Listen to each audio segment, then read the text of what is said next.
ये नया जम्मू कश्मीर है, ये बदलता हुआ जम्मू कश्मीर है। इस बदलते हुए जम्मू कश्मीर में हमारे सरकारी दफ्तर कितने बदले हैं, हमारे बाबू कितने बदले हैं, हमारे दफातर के काम करने के तरीकों में कितनी बेहतरी आई है, इसकी एक मिसाल मैं डिस्ट्रिक्ट पुंछ से आपको दे रहा हूँ। 25/2 यानी 25 फरवरी को डिस्ट्रिक्ट डेवलपमेंट कमिश्नर के दफ्तर में मैंने एक आरटीआई लगाई।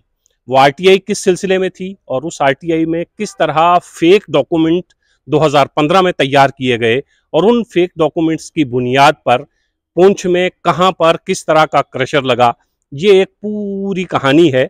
जिस कहानी पर आज मुझे बात इसलिए नहीं करनी है कि राइट टू इंफॉर्मेशन एक्ट के तहत अभी पूरी जानकारी मेरे पास नहीं पहुंची है। मुझे इस वक्त सिर्फ इतना कहना है कि ऑनरेबल लेफ्टिनेंट गवर्नर साहब जिस बदलते हुए जम्मू कश्मीर की बात करते हैं, जिस रूल ऑफ लॉ की बात करते हैं, वो रूल ऑफ लॉ बहुत सारे दफातर में दम तोड़ता हुआ दिखाई क्यों देता है। मैंने एक आरटीआई लगाई डिस्ट्रिक्ट डेवलपमेंट कमिश्नर के दफ्तर में। मुझे ये बताया गया कि इसका जवाब एसीआर ने देना है, assistant commissioner revenue. Assistant commissioner revenue के पास वो मेरी आरटीआई जाती है और दूसरी आरटीआई मैंने लगाई एडीडीसी के दफ्तर में। एडीडीसी यानी एडिशनल डिस्ट्रिक्ट डेवलपमेंट कमिश्नर, और ये आरटीआई लगाई थी 25/2 को यानी 25 फरवरी और आज 5 अप्रैल है। एक महीने से जाहिद का अरसा हो चुका है, अभी तक दफ्तर से किसी किस्म की कोई आरटीआई का जवाब मेरे पास नहीं पहुंचा है। मैं बार बार एसीआर साहब के पास गया, बार बार एडीडीसी साहब के पास गया, लेकिन वो वही तरीका जो जम्मू और कश्मीर की यूटी बनने से पहले का ऑफिसर्स और बाबुओं का तरीका था, उसी तरीके से सरकारी दफ्तर में आज भी बाबू काम करते हैं। तब भी यही बहाने थे, अब भी यही बहाने हैं, बहुत कुछ नहीं बदला है। तब भी यही ऑफिसर थे, अब भी ऐसे ही ऑफिसर्स हैं। राइट टू इंफॉर्मेशन एक्ट के तहत आपको 1 महीने में आरटीआई का जवाब देना होता है। आरटीआई का जवाब मुझे क्यों नहीं मिल रहा है? ऑफिसर आरटीआई का जवाब क्यों नहीं दे रहे हैं?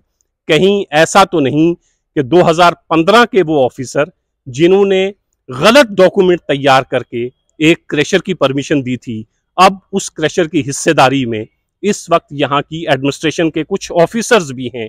मेरे पास इसका कोई सबूत नहीं है। आरटीआई का जवाब देने में इस कदर ताखीर करना और बहाने और हीले तलाश करना, एक दिन को दूसरे और दूसरे दिन को तीसरे दिन पर टालने से आसानी से समझ में आता है कि कुछ ना कुछ हेर फेर तो जरूर है।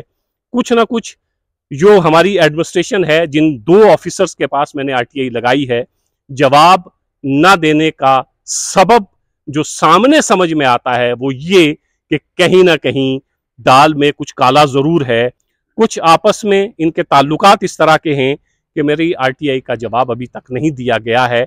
राइट टू इंफॉर्मेशन एक्ट के तहत 1 महीने में जिस जवाब को मुझे मिल जाना चाहिए था, बार बार ऑफिसर्स एसीआर साहब को, एडीडीसी साहब को फोन करना, उनसे मिलना, उनके दफ्तर में जाना, आरटीआई का जवाब अभी तक नहीं मिला है।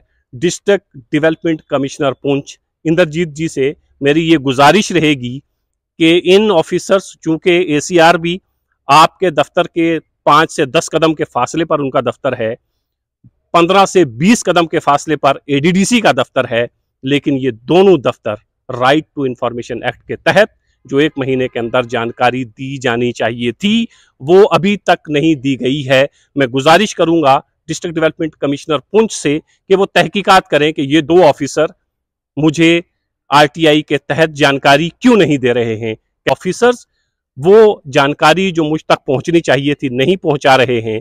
ना पहुंचाने का सबब क्या है?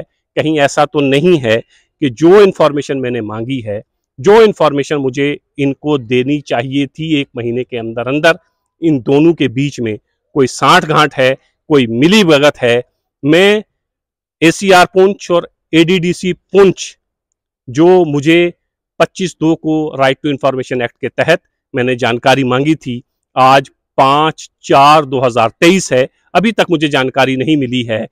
गुजारिश यही कि सरकारी दफ्तरों का निज़ाम यूटी बनने से पहले जिस तरह का था, और ऑनरेबल लेफ्टिनेंट गवर्नर बार बार कहते हैं कि हमने जम्मू कश्मीर में तब्दीली लाई है, ट्रांसपेरेंसी लाई है, लेकिन वो ट्रांसपेरेंसी मुझे इस सरहदी जिला डिस्ट्रिक्ट में देखने को नहीं मिली है, क्योंकि मैंने 25 तारीख को एक आरटीआई लगाई और अभी तक इन ऑफिसरान ने मुझे उसका जवाब नहीं दिया है।